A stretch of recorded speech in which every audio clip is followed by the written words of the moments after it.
Folks, we've just celebrated Pentecost. It's the day when we remember the church coming into being because the power of the Holy Spirit came to give reality to the promise of Jesus that he would leave them with power so that they could fulfill something of that love of God lived out in the way that we seek to do today.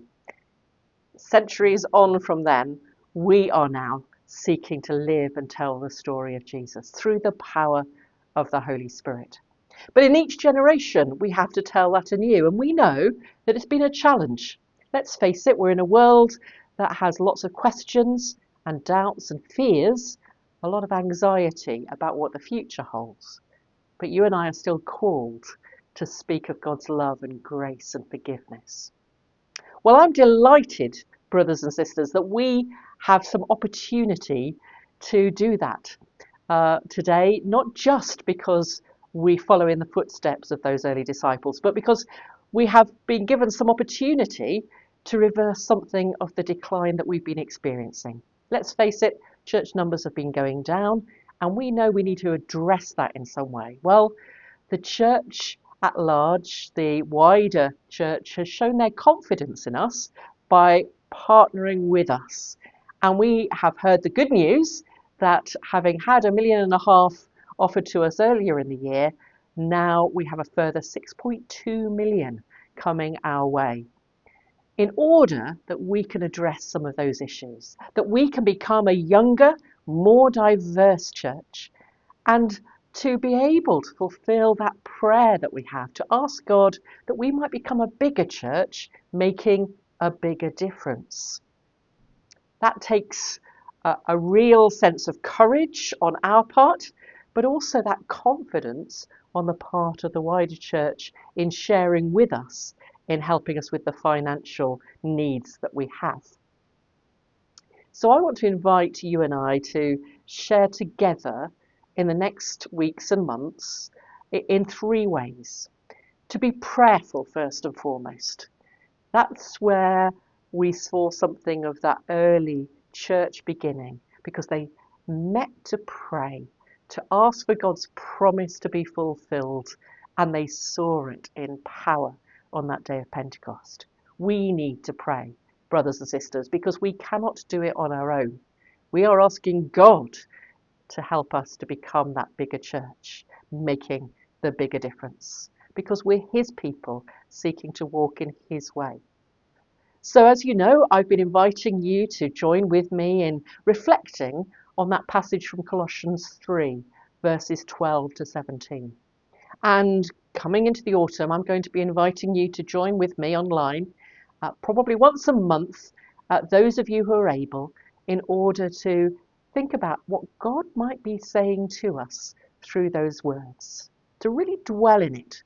And you'll be hearing me using that passage in a number of different ways throughout the diocese. But go away and read it for yourselves, because we are God's chosen ones, holy and beloved. And he needs us to partner with him in the work that he has to share that good news of his love with the world.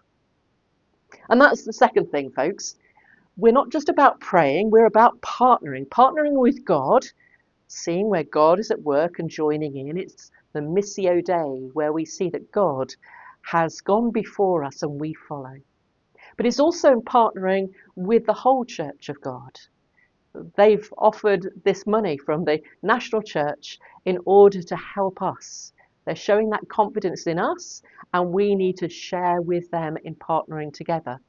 And also in partnering with one another, because much of what we're seeking to do is about that collaboration between us, recognizing that we're better together than seeking to do things alone. So how might that work out in your deanery?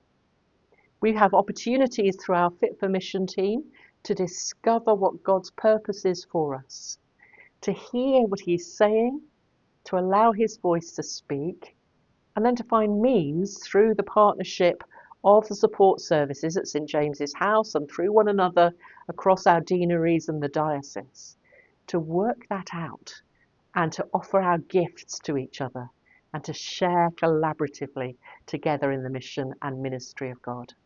So prayer, partnership, and also, folks, it's going to take a lot of planning and preparation. We're still in those early days of working out what it's going to look like where you are. Because our diocese is diverse already in various ways. We stretch from city to rural. We've got to recognise that God's plan will be about looking at our own context and working with what we have as our resource. So together we need to be reflecting on what those plans might look like. And part of the resource we have is to draw on to help us to do that, to reflect on our own missional plans and to see what God might be calling us to. So let me encourage you. Today's a day of celebration, a day of opportunity, a day to say thanks to God for this gift that we've been offered of the £6.2 million. But there's more to come, folks. But it's going to take work in prayer, in partnership, and in planning and preparation together. So please join me in that.